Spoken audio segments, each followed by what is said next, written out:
गिरीश, उद्या दुपारी 12 वाजता युतीची अधिकृत घोषणा होणार आहे, त्याकडे सगळ्यांचं लक्ष लागले। पण एक प्रश्न सर्वसामान्य शिवसैनिकांच्या मनात उपस्थित होतोय, जर जागा वाटपाचा तिढा सुटलेला आहे, सर्व काही व्यवस्थित आहे, तर मग आजच का घोषणा केली जात नाहीये? यामागचं कारण बंडखोरी होऊ नये हे एक असू शकतं।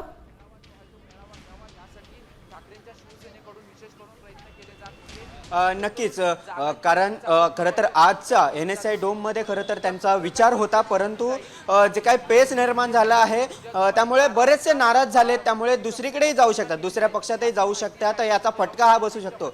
जरी दोन्ही ठाकरे बंधू जाहीररित्या सांगत असले की ज्यांना जायचं त्यांनी जाऊ द्या, आम्हाला काही फरक पडत नाही, परंतु हे जाहीररित्या सांगत असले तरी देखील जर अशा पद्धतीने ऐनवेळी जर अशा त्यांचे पदाधिकारी किंवा उमेदवार जर दुसऱ्या पक्षात गेले तर मात्र मोठ्या प्रमाणात त्याचा फटका हा दोन्ही पक्षांना बसू शकतो। त्यामुळे अशा पद्धतीने आज जाहीर करणं थोडंसं टाळणं दोन्ही पक्षांना उचित वाटतंय, कारण उद्या जर जाहीर केली तर 25 तारीखला आपण बघतोय की सुट्टी आहे, त्यामुळे परत 26 आणि 27 आपण बघतोय 2 दिवसात पुन्हा उमेदवारी अर्ज भरतील, त्यानंतर पुन्हा खूप कमी वेळ मिळणार आहे। त्यामुळे अशा स्थितीत कुठेतरी जाणार आउटगोईंगची जी शक्यता जी त्यांना वाटते ती कुठेतरी थांबवण्यासाठी हा एक त्यांना फायदा होऊ शकतो।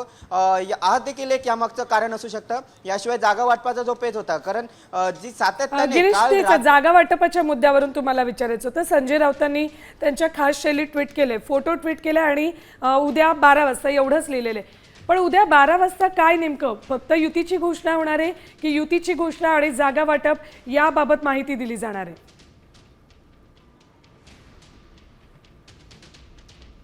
नक्कीच उद्या युतीची घोषणा। खरं तर संजय राऊतांनी आज सकाळी सांगितलं की दोन बंधू एकत्र आलेत, त्यामुळे हे युती झाले। 5 जुलैचा जो मेळावा होता तेव्हाच सर्व काही स्पष्ट झालं होतं, त्यामुळे उद्याची जी घोषणा होईल त्यावेळी ठाकरे बंधूंच्या युतीसोबतच म्हणजे मुंबईसह इतर ज्या महानगरपालिका आहेत, ज्या 29 महानगरपालिका आहेत त्या सगळ्या संदर्भातील घोषणा होईल।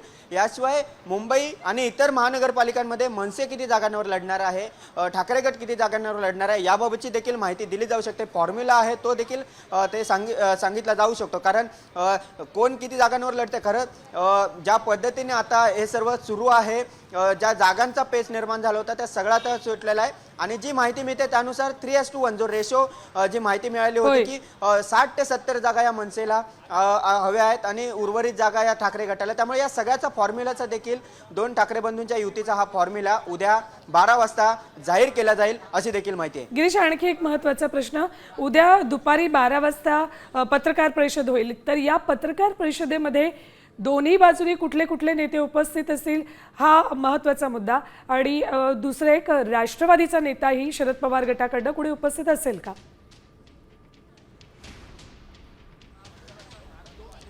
नक्कीच, खरं तर आता आपण पाहिलं तर दोन ठाकरे बंधूंसोबत राष्ट्रवादी शरद पवार गट देखील आहे। त्यामध्ये आपण बघतोय की उद्धव ठाकरे सहकुटुंब या युतीच्या घोषणेवेळी उपस्थित राहतील। याशिवाय मनसेचे राज ठाकरे सहकुटुंब या ठिकाणी उपस्थित, कारण 20 वर्षानंतर असे ऐतिहासिक दोन ठाकरे बंधू एकत्र आहेत, हा ऐतिहासिक क्षण असणारा युती संदर्भातील, त्यामुळे दोन्ही ठाकरे कुटुंब या ठिकाणी उपस्थित असतील। याशिवाय दोन्ही पक्षाचे प्रमुख नेते, ज्येष्ठ नेते, पदाधिकारी या पत्रकार परिषदेला उपस्थित असतील। तर दुसरीकडे राष्ट्रवादी शरद पवार गटाकडून प्रदेशाध्यक्ष शशिकांत शिंदे, जयंत पाटील हे देखील उपस्थित असतील। याशिवाय सुप्रिया सुळे देखील उपस्थित असू शकतात, कारण त्या नेते आहेत, त्यामुळे राष्ट्रवादी शरद पवार गटाचे नेते देखील उपस्थित राहतील। त्यामुळे उद्याची पत्रकार परिषद ही भव्य असणार आहे, केवळ पत्रकार किंवा फक्त